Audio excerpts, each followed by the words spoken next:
Bai, esan dut, adituen iritziak askotan ikusten ditugula periodikoetan eta telebistan eta bar, ezta?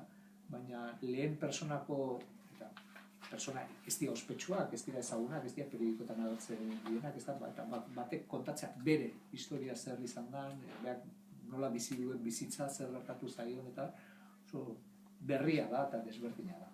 Niri irakurle bezala hori xe irutu zen. Bai, niretzat liburu idazteko prozesuak 3 fase bezala izan ditu.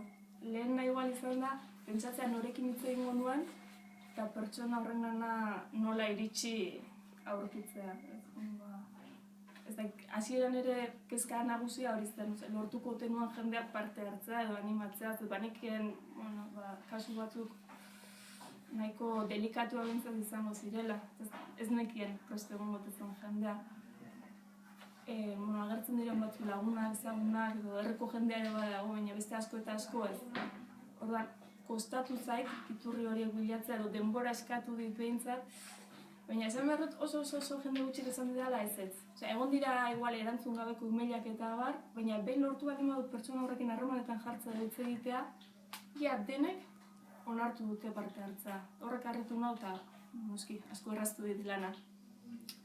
Gero idazteanekoan bigarren fase